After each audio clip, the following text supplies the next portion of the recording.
everyone and welcome back. It's Dawn here and we're going to continue with our painting flowers with our watercolour pencils. And this time we're going to do a little pansy. And I've already started, and the reason I've done this off camera is because this stem, it's just a basic wash which we've done so many times. And these two dark petals at the back are done in exactly the same way, which is why I've done one already. And we're going to do the other one right now. And what we're going to do with this one, we're going to do dry into wet, which is, if you haven't visited my channel before, we put the water on first and then we colour the dry pencil into the wet. And I'll give you a bit of a tip. When I'm painting flowers, especially with watercolour pencils, I actually prefer to do it this way because it's easier to control where the colour goes.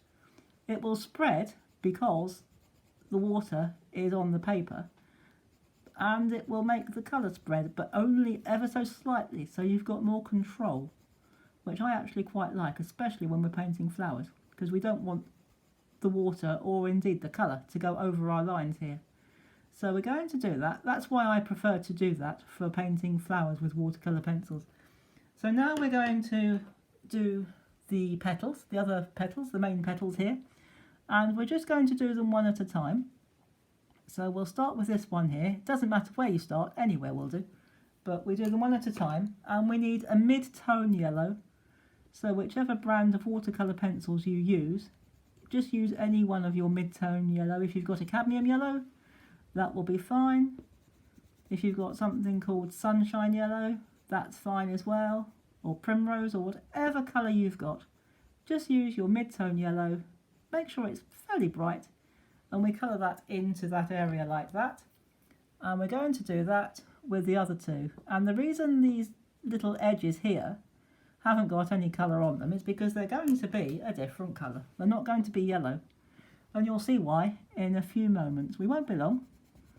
We're just going to get this in like that.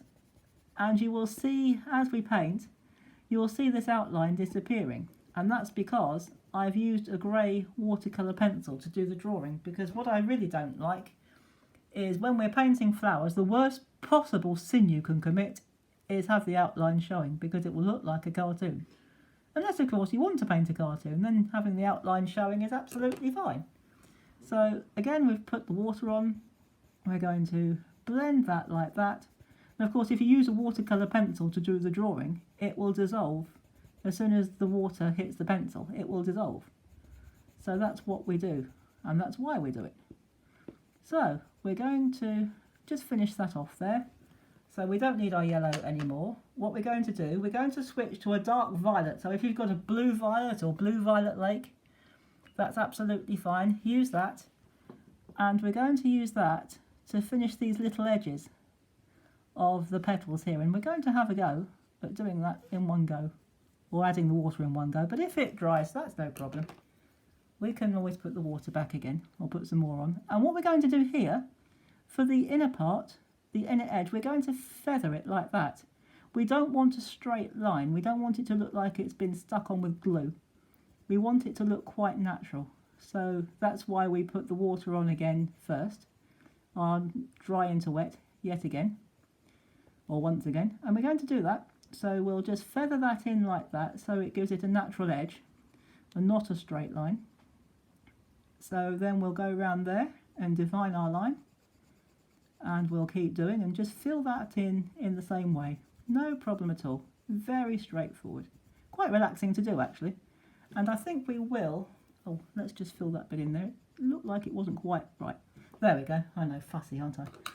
And just in case that last bit has dried, that bottom part, we will just add some more water, and again we'll do a feathered line so that it gives it a more natural curve, or a more natural join, so to speak.